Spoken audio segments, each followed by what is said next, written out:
amanyi gampedde mu program gye wampisemu Zambali. Actually waliwo abantu amu nga sigenda kuddamu kukyala nabo mu show.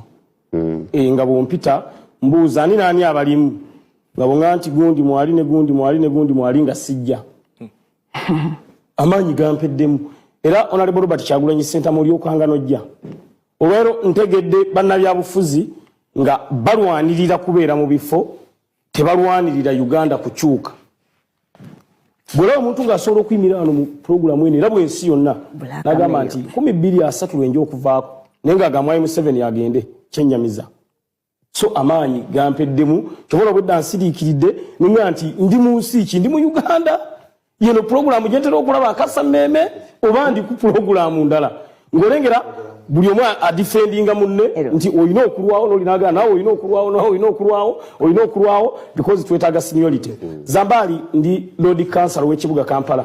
Functions and roles of a member of parliament are the same roles and the functions of a Lord Councillor. Tezina njawulo oversighting Honorable Namboze bwazigambye, participating in business committee meetings, budget framework body byonna byebimu tewali njawulo. Kati olengedde ng'omuntu adifending ensobi ng'aga nti okulwawo kwono kimuwa seniority. Amanyi gampeddemu siriddamu eno programu nga waliwo abantu abamu siridda nga waliwo abantu abamu bw'olindeeta ne pano nga y'abantu abayina Uganda empya nja kudda wano muganange Zambali.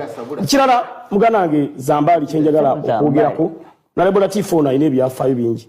2016 yagenda kulaala ebbiri esooka kulaala ya Amama Mbabazi n'alaba nga tekutte yagibeerako awo n'azina amazina gaali ga kisaanyi nnyo neera leero etamusanyusa n'etakwata bulungi agenda okulaba nga ate Dr. Besigye asitudde omusinde guve Namboole bantu bali bwe.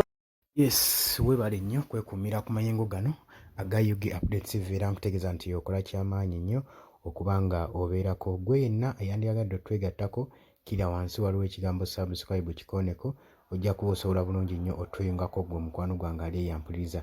Bino nno tubibaleetera si lwakuba nti no tunoonya konte ne memories za muganda waffe Honorable Muhammad Ssegirinya eyatuvudde ku maaso omuntu atazikawo katugezaako bawa memories ze mulabe obusobozi gw'olabe ani gw'oyinza otteekaawo mu kifo kya Kawempe Noosi mazima ddala ani okusinziira ku Honorable Ssegirinya Muhammad n'ebintu by'abadde akola bibadde byanjawulomu ng'omukwano gwange ali eyampuliriza.